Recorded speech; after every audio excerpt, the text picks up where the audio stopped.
ছোট্ট একটু মনে, ছোট্ট একটু আশা, সেই আশাটাই পূরণ হতে যাচ্ছে। আসসালামু আলাইকুম, কেমন আছো তোমরা? আশা করি তোমরা সবাই ভালো আছো। আমি আলহামদুলিল্লাহ ভালো আছি। আজকে তোমাদের দেখাবো ছোটোখাটো একটা পাখির বাসার ট্যুর। আর এই পাখির বাসাটা ছিল আমার ছোট্ট একটি স্বপ্ন আর ছোট্ট একটি আশা। সেই স্বপ্ন আর আশা দুটোই পূরণ হতে যাচ্ছে। সবাই আমার জন্য দোয়া করো। আর যারা যারা আর কি আমাকে পছন্দ করো না তারা জ্বলো, সমস্যা নেই, তাদের জ্বলার জন্যই ভিডিওটা দেওয়া। আর যারা ভালোবাসো তাদের দোয়ার জন্য। তো আমি প্রথমেই হচ্ছে মেন দরজাটা খুলে দুটো দরজা দেখিয়ে দিচ্ছি। এই দুটো হচ্ছে বেডরুম।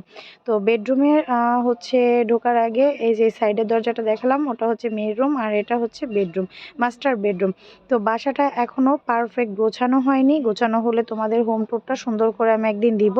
আজকে তোমাদের আমি অগোছালোর মধ্যেই ট্যুরটা দিয়ে দিলাম, কারণ তোমাদের শুরুতে খালি একটা বাসা দেখিয়েছিলাম। এবার একটু জিনিসপত্র রাখার পর যদি না দেখাই কেমন হবে। তো বেডরুমে খাটটা রেখেছি এদিকে, আর উপরে হচ্ছে এসিটা লাগিয়েছি। আর এখন পর্যন্ত কোনো ডিল করা হয় নাই, মেয়ের ছবিটা ওইখানেই রেখে দিয়েছি। বিছনাটা তো দেখতেই পাচ্ছ, শীতের দিনে খাটের উপরে অনেক কম্বল টম্বল থাকে, এটা তোমরা জানো। এ সাইডে ওয়ার্ড্রোব আর ওখানে একটু র্যাকটা রেখা হয়েছে, ড্রেসিং টেবিলটা।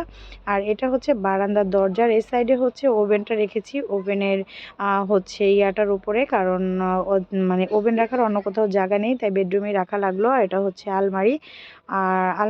আর এই সাইডে হচ্ছে তোমার বারান্দা। তো বারান্দার দরজাটা হচ্ছে আমি তোমাদের খুলে দেখাচ্ছি। দেখতে পাচ্ছ বারান্দাটা বেশ বড়, কিন্তু এখানে তোমরা চাইলে গরমের দিনে 2জন 3জন বিছনা করেও ঘুমাতে পারো। তো আমার যেহেতু বাসাটা অনেক ছোট, তো আমার জিনিসপত্র ভিতরে আটেনি, তো আমি এগুলো বারান্দাতে রেখেছি। জুতার বাক্সর মেশিনটা বারান্দাতে রাখা, আর হচ্ছে এখানে ড্রামগুলো রাখা। আর এখানে ছোট্ট একটি ঘর, ছোট্ট স্বপ্নের ভিতর আরেকটি স্বপ্ন পূরণ। আমার বাসায় ক্যাট আছে, ক্যাটদের জন্য ছোট্ট একটি ঘরও বানানো হয়ে গেল, তাই এই ঘরটা এক্সট্রা স্বপ্ন পূরণ হলো আমার। আর এখানে কাপড় সব নেড়ে দিয়েছি।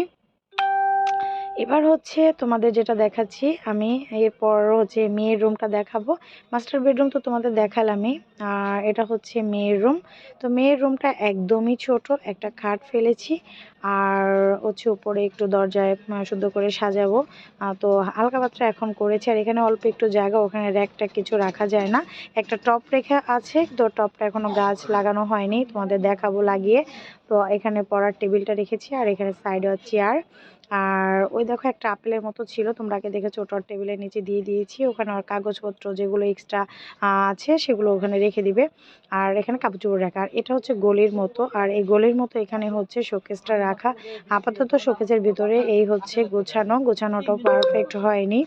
তো গোছানোটা মানে আসলে ড্রামটা ফাঁকা করে গুছিয়েছি এতটুকুই। আর প্রতিদিন খেতে খেতে সন্ধ্যা হয়ে যায়। এখানে ছেলে মেয়ে হচ্ছে দুপুরের খাবার খাচ্ছে। আর দেখতে পাচ্ছ অনেক ছোট, এখানে 2টা চেয়ার ব্যবহার করা যাচ্ছে, 2টা চেয়ার ওয়ালের সাথে রেখে দিয়েছি। আর এখানে কর্নার শোকেসটা রেখেছি। কর্নার শোকেসটা অন্য জায়গায় রাখার ইচ্ছা ছিল, পরে এই সাইডে রাখা হলো জায়গার অভাবে। আর এখানে দেখো কোনো রকম বেডটা পাতিয়ে সাইডে একটু জায়গা করে টেবিল নিচে হচ্ছে আমার টি টেবিলটা রেখেছি।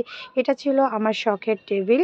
তো এটাকে আসলে আমি এখানেই রাখার আমার চয়েস হলো, তাই এখানেই রাখলাম। আর এই হচ্ছে পর্দা, বেডরুমের পর্দাটা ড্রয়িং রুমে নিয়ে এসেছি।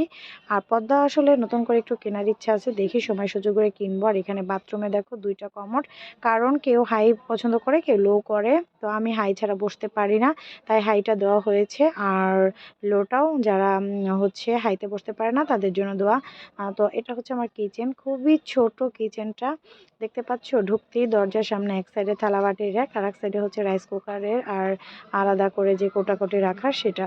তো এখনও রান্নাঘরটা পুরোই অগুছালো, আর সব বস্তা বেঁধে স্টোরে রাখা। ভালো করে কিন্তু আমার গুছানো হয়নি এই রান্নাঘরটা আমার একটু সুন্দর করে গুছাতে হবে। সব কিছুই গুছাতে হবে, তার ভিতর রান্নাঘরটা বেশি অগোছালো। এই দেখতে পাচ্ছ এখন ওগুলো ফেলে রাখা, দেওয়া হয়নি। এবং বারান্দাতেও একই অবস্থা, এক্সট্রা জিনিস রাখা। আসলে সময়ই পাচ্ছি না সময় করে গুছিয়ে তোমাদের সুন্দর করে একটা রুম ট্যুর দিব। আর পুরো ট্যুরটা তোমাদের কেমন লাগলো রুম ট্যুর অবশ্যই তোমরা কিন্তু কমেন্ট করবা। আর একটা জিনিস তোমাদের গুপ্ত একটা দরজা দেখানো হয়নি, এটা হচ্ছে গুপ্ত দরজার, এটা হচ্ছে সেই গুপ্ত ধনের রাস্তা। এখানে টবগুলো রেখেছি, এগুলো সব ছাদে নিয়ে যাব পরবর্তীতে। এই সাইডে অন্য কিছু রাখার চিন্তা, যখন রাখবো তখন তোমাদের পারফেক্টলি একটা ট্যুর দেবো, তখনই তোমরা দেখতে পাবা। আজকের ভিডিওটা কেমন লাগলো, এই হোম ট্যুরটা অবশ্যই কমেন্ট করবা, আর আমার জন্য দোয়া করবা। ভবিষ্যতে জানি তোমাদের দোয়া এবং মা বাবার দোয়া, আল্লাহর ইচ্ছে বড় কিছু হতে পারি, বড় কিছু করতে পারি। আজকের মতো এখানে বিদায় নিচ্ছি। আল্লাহ হাফেজ, টাটা।